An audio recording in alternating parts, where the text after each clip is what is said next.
guys, in this video I'm going to give you a complete guide to starting your garden from the scratch. So if you're a new beginner or you are having intention of starting your own garden, listen, there's never been a better time to start your garden than now. It's time to grow your own food because you can't depend on somebody else to feed you. So in this video I'm going to give you a complete guide to start your own garden from the scratch. Everything you need to know if you're just starting out, I'm going to give it to you in this video. So make sure you watch this video to the end because this is a master class, okay? But one is to choose a spot in your house where you're going to grow the food. If you're living in an apartment, you can still grow your own food by growing maybe on a balcony or in containers. We're going to get to that. And make sure that the place that you're choosing has direct sunlight coming in so that your plants, your vegetables will be able to grow out healthily. You don't want to grow your garden or have a garden under shady trees, under big trees where it's not going to get enough sunlight. Number two is for you to decide what kind of gardening you're going to be doing. Are you going to be doing in-ground gardening? Are you going to be doing grow bags, using grow bags to grow your food? Are you going to be using containers? Or are you going to do raised beds? All these are good depending on what you like and the situation you're in. Like I said before, people who live in apartments or rented houses may use container gardening, do grow bags because it's not their house. But if you have your own house, it's best for you to do raised bed or in ground or whatever you're comfortable with. And that is number two, is to choose what kind of gardening you're going to do. And also you can combine all of them. Like I do in ground, I do grow bags, I do containers because I grow a lot of vegetables. If you're planting your vegetables in containers, let me save you some money and tell you where you can get cheap containers. You want to go to Dollar Tree.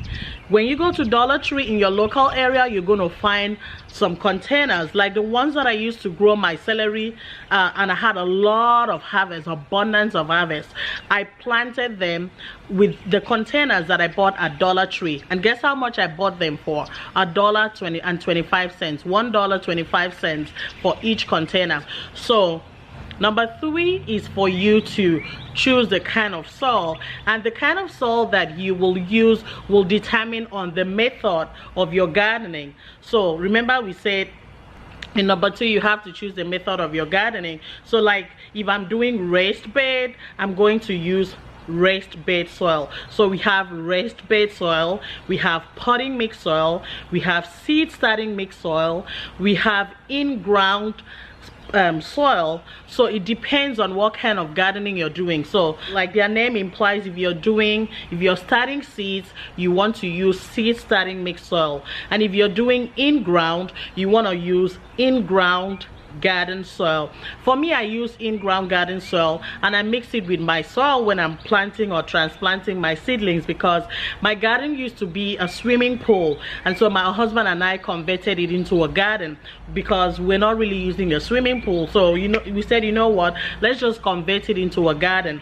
So we converted a swimming pool into a garden. All these soils, you can find them in your local garden supply store. Also, if you're doing container gardening, you want to use potting mix, just like the name implies, pots, okay, pot, container.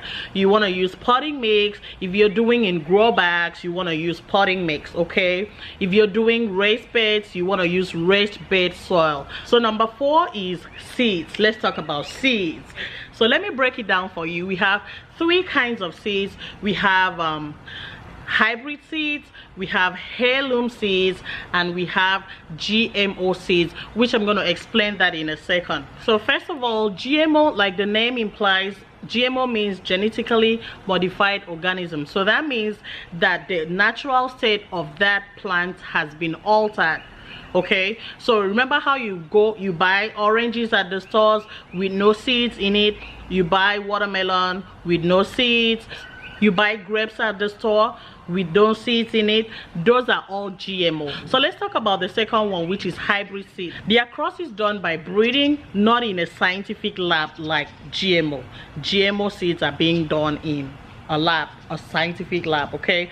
And also in the case of hybrid seeds, I mean, you can plant them, but you cannot reliably save the seeds and be sure that you're going to get the same crop, get the same, exactly the same thing the following planting season. So that's the downside about hybrid seeds. But the best form of seeds for me, in my own opinion, and this is what I go for, are heirloom seeds. Heirloom seeds are what I consider organic seeds because they are being carefully planted and passed down from one generation to the other. So I consider them valuable, and their natural state has not been altered. So I personally prefer planting heirloom seeds. Let's talk about where you can buy seeds. You can buy seeds at your local garden supply store, or you can buy seeds online. There are websites that sell seeds. You can buy seeds on Amazon. Listen, I prefer starting my seeds indoors because it saves me money. I prefer starting my seeds by myself indoors because I can buy a pack of seed for $2 and some cents and plant them instead of having to go to the store to buy one seedling for $14 and some cents or $15 and some cents. So that's why I prefer to start my seeds indoors. So you want to do that, start your seeds indoors early, which I'm going to tell you in a second, the tools that you need to be able to start your seeds indoors. So there are some seeds that you grow in winter, there are some seeds that you grow in summer, there are some seeds that you grow in spring. So it depends on where you live. Like I personally grow like brassica seeds during cold period, like cabbage, collard greens, Swiss chard, kale. I grow them during, you know, from fall through winter and spring. That's when I grow them, and they do very well around that time in my own area.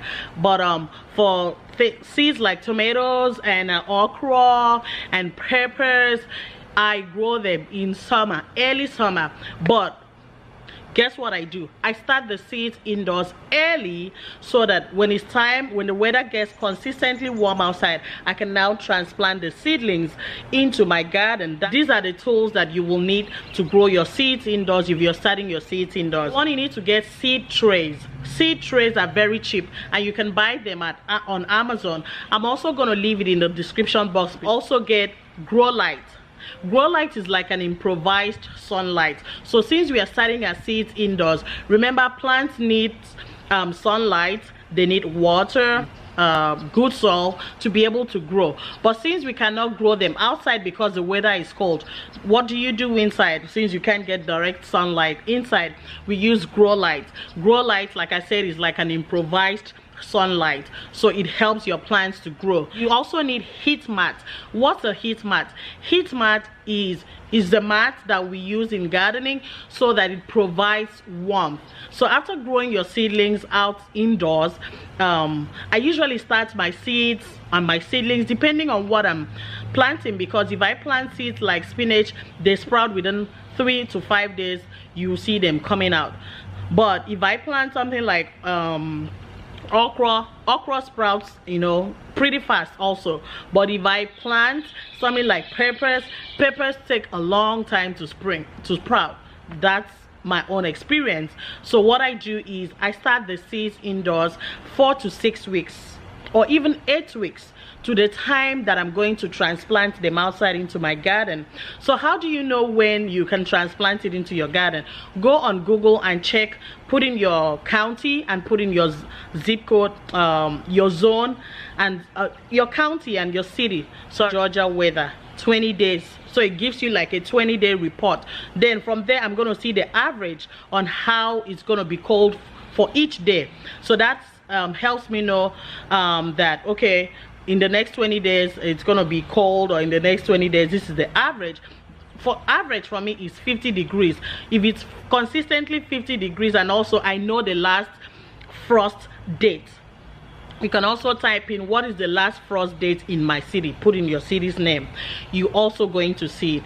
Here in Georgia, in the zone that I am in, it gets warm from March. That's when it's, you know, it gets warm consistently. So I know my last frost dates and I know when it's consistently warm outside. So I usually start my seedlings indoors around like the peppers, I start them in January because in March I'm going to transplant them outside, or I start it in February. So that gives it a good head start, and they grow a long time, have enough time to grow, so that by the time it gets consistently warm outside, when it's March, ending of March or third week of March, I can now transplant them outside.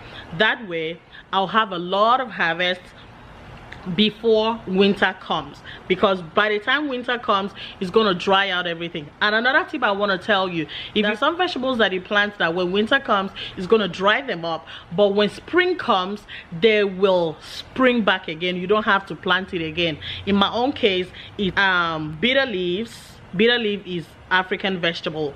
Bitter leaves, I don't, and saint leaves. Bitter leaves, I don't have to plant them every year because they come back every spring.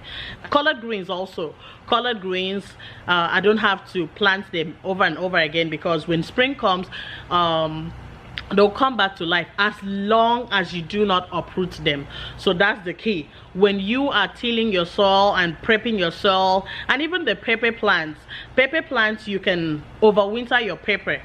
I overwinter my pepper so that I don't have to start from scratch again the following year. So when you transplant your seedlings into your garden, watering is key. The next step is watering. So you have to water your seedlings because they need water to be able to take root and grow well for you. So the next step is fertilizing.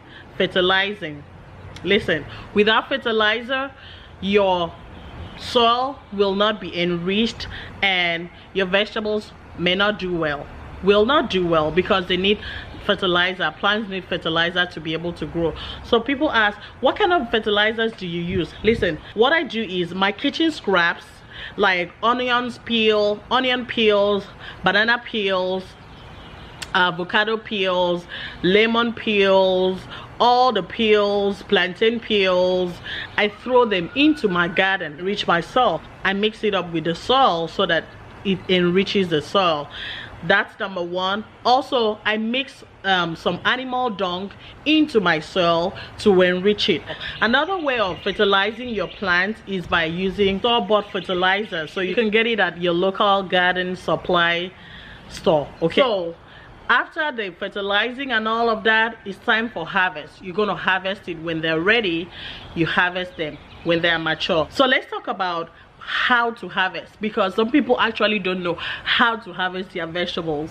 If you uproot some vegetables, you're not gonna lose it, because it's like eating your profit and your capital. It's not gonna grow anymore. But I'm gonna show you how you can harvest your vegetables. Like if you're harvesting something like collard greens, you don't want to uproot it.